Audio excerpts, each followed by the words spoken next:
নমস্কার, awareness with দাসজিতে আপনাদেরকে স্বাগত জানাই। যেমন বলা তেমন কাজ। ইডি একদম মিলিটারি গতিতে ইনভেস্টিগেশন চালাচ্ছে।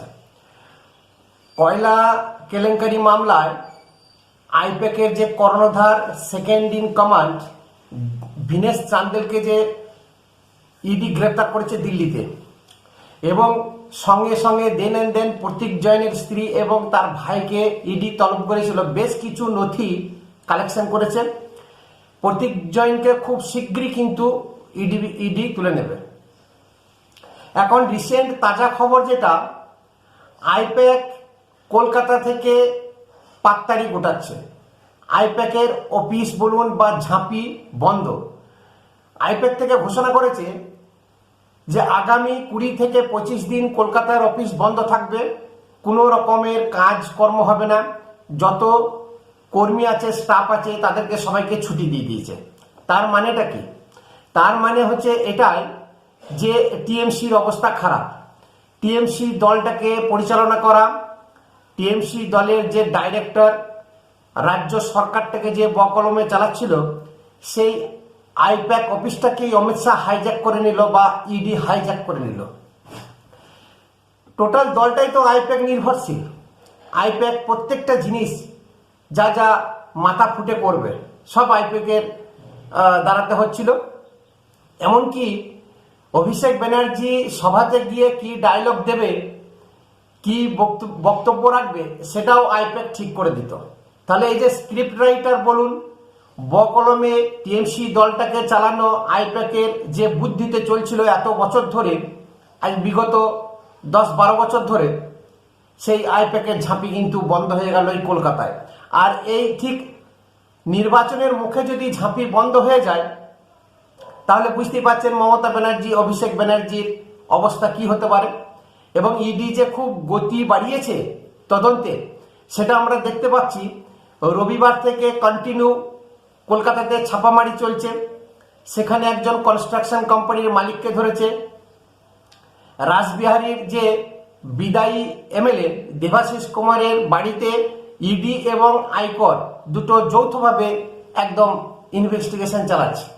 দেবাশিস কুমার যতই বলুক যে জনতা মেনে নেবে না, আমার ভোটের মার্জিন অনেক বেড়ে গেল, জনতা কিন্তু অত বোকা নয়। বুদ্ধু বানিয়ে বেশ কিছু বছর তুমি চালালে, আর কলকাতার জনতা কিন্তু এইসব জিনিস মাফ করবে না। তুমি যে কত মার্জিনে হারবে সেটা ভোট হলেই পরবর্তী রেজাল্টে সেটা জানা যাবে। ইডি শুধু তাই নয়, মমতার প্রস্তাবক গুজরাটি সেই মিরাজ শাহকে কিন্তু জেরা চলছে, এবং তার বাড়িতে এর আগেও 2022-এ প্রচুর সোনা বাজেয়াপ্ত হয়েছিল। প্রচুর নথি, বেআইনি নথি, কাগজপত্র, ইনকাম ট্যাক্সের সে সমস্ত বাজেয়াপ্ত করেছে আয়কর এবং ইডি।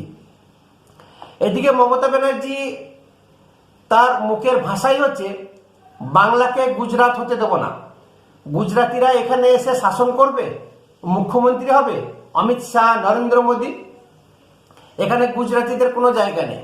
অথচ সেই মমতা ব্যানার্জি গুজরাটির ছত্রছায়ায় নিজেকে রেখেছে। তার আয় ব্যয়ের হিসাব টোটাল তদারকি একটি গুজরাটি চার্টার্ড অ্যাকাউন্টেন্ট সংস্থা D Miraj Shah and company. তা সেই গুজরাটির কোলে গিয়েই পড়ল মমতা ব্যানার্জি। অথচ পাবলিককে খেপাবে যে গুজরাটিকে পাত্তা দেবে না, এখানে গুজরাট হতে দেবো না, গুজরাট হতে দিলে আমাদের লস আছে। তার কারণ গুজরাট এই কারণে হতে দেবে না, যতদিন গুন্ডা মাওয়ালি মুসলমানদেরকে ভয় দেখিয়ে রাখা যাবে, আর যত নানান রকমের প্রকল্পের জন্য দিল্লি থেকে লোন নিয়ে আসবে, তা সেই লোনের 50% ব্যানার্জি ফ্যামিলিতে ঢুকবে, এইটা কন্টিনিউ কিন্তু চালাতে চাইছিল। আর গুজরাটের মতন, গুজরাতে যে ইন্ডাস্ট্রিয়ালাইজেশন শুরু করে কর্ম এত আছে, এত কোম্পানি, সেখানে কর্মসংস্থান এত বেশি, সেই গুজরাটের মতন কর্মসংস্থান বা কোম্পানির এখানে ইন্ডাস্ট্রিয়ালাইজেশন তিনি করতে চান না। ইডি এবং এনআইএ যেভাবে সাঁড়াশি অভিযান চালাচ্ছে, আবার ঠিক এই গরম আবহাওয়ার মধ্যে আইপ্যাক কিন্তু ভ্যানিশ হয়ে গেল। এখন আইপ্যাক কোনোভাবেই আর টিএমসিকে সাহায্য করবে না। তাহলে এই প্রথম দফা ভোট এখন শুরুই হলো না, এখনো দ্বিতীয় দফা ভোট আছে। আর সেই দ্বিতীয় দফার ভোটই সব থেকে মারাত্মক টিএমসির কাছে। যত দুধেল গাইদের ভোট আর দুধেল গায়ের এরিয়ার মধ্যে সেই দ্বিতীয় দফার ভোটটা হবে। কালীঘাটের প্রাক্তন ওসি শান্তনু সিংহ বিশ্বাসের বাড়িতেও কিন্তু ইডির তল্লাশি চলছে এবং ওই শান্তনু সিংহ নিয়ে প্রচুর রিপোর্ট আমরা পড়েছি, দেখেছি টিভিতে। এই মমতা ব্যানার্জিকে নাকি মা বলতো, তার জন্মদায়িনী মা, মাকে হয়তো অত মা বলে না, আর যত মা হিসাবে মমতা ব্যানার্জিকে মাথায় করে রাখতো বা নাচতো, এই মমতার দৌলতে যে প্রচুর বেআইনি সম্পত্তি করেছে সেটাই কিন্তু এবারে বেরোবে। আয়কর এবং ইডি ভালো করে হিসাব নিয়ে নেবে। মমতা ব্যানার্জিও চতুর্দিকে যেমন ঘিরে যাচ্ছে, ভাইপো যেমন ঘিরেছে, ঠিক তেমনি মমতা ব্যানার্জির প্রস্তাবক, মমতা ব্যানার্জির আশপাশে যারা থাকতো তাদের প্রত্যেকেরই বাড়ি অফিস তল্লাশি হচ্ছে এবং আইপ্যাককে দিয়ে যত রকমের কুকীর্তি করাতো ভাইপো, সেসব জিনিস কিন্তু এবারে বন্ধ হয়ে যাবে পার্মানেন্টলি। তার কারণ সেদিকে ইডি বা কেন্দ্রীয় সরকার অমিত শাহ যেভাবে স্ক্রু টাইট দিচ্ছে বিনেশ চান্দেলকে, প্রতীক জৈনের স্ত্রীকে, ভাইকে, হয়তো প্রতীক জৈন বগলে ফাঁক দিকে বেরিয়েও যেতে পারে। আলটিমেট অভিষেক ব্যানার্জির কপালে কিন্তু ঘোল লেখা আছে, হয়তো ঘোল ঢেলে দিলেও দিতে পারে। এই যে নানান দিকে একটা পরিকল্পনা, আর বিজেপির যে চৌতরফা অ্যাটাক, কাউন্টার অ্যাটাক, এই ভোটে বৈতরণী যে পার হবে না সেটা মমতা ব্যানার্জি হাড়ে হাড়ে বুঝতে পেরে গেছে।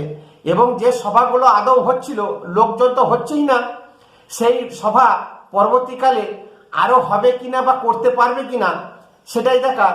লোক খেপানো, থ্রেট দেওয়া যে কর্মীদেরকে নিয়ে করছিল, সেই কর্মীদের কিন্তু হাওয়া ফুস হয়ে গেছে। আর কিন্তু কেউ বাড়ি বাড়ি গিয়ে থ্রেটও দেবে না, আর ধমকাবেও না, চমকাবেও না। আর বুথ দখল করা, বুথের মধ্যে গিয়ে হুমকি দেখানো, আর মৃত ভোটার বাবা, কাকা, জেঠা, ঠাকুমা যারা এই দুপুর 12টা 1টার পরে ভোট দিতে আসতো, সেগুলো কিন্তু এবারে বন্ধ হয়ে যাচ্ছে। তার কারণ জ্ঞানেশ কুমার বলে দিয়েছে যে 100 মিটার পেন্সিল বা সাদা গুঁড়ি দিয়ে, চুনখড়ি দিয়ে মার্কিং করতে হবে। সেই 100 মিটার ভেতরের মধ্যে কোনো রাজনৈতিক দলের এজেন্ট, পুলিশ, সিভিক ভলেন্টিয়ার, রাজনৈতিক দলের নেতৃত্ব কেউ থাকতে পারবে না, একমাত্র ভোটাররা বাদে, আর সেন্ট্রাল ফোর্স। তাহলে এইভাবে চৌতরফা টাইট দিয়ে রেখেছে মমতা ব্যানার্জিকে। আর মমতা ব্যানার্জি বিগত 15 বছর ধরে যেভাবে পশ্চিমবঙ্গের জনতার গলা টিপে রেখেছে, এবার কিন্তু সেই ফল ভোগ পেয়ে যাবে। আমাদের এখন দেখার যে ইডি কখন অভিষেকের বাড়িতে বা মমতার বাড়িতে রেড করছে। নমস্কার, ভিডিও অবশ্যই শেয়ার করবেন, একটা সাবস্ক্রাইব করবেন এই চ্যানেলকে এবং কমেন্ট অবশ্যই করবেন।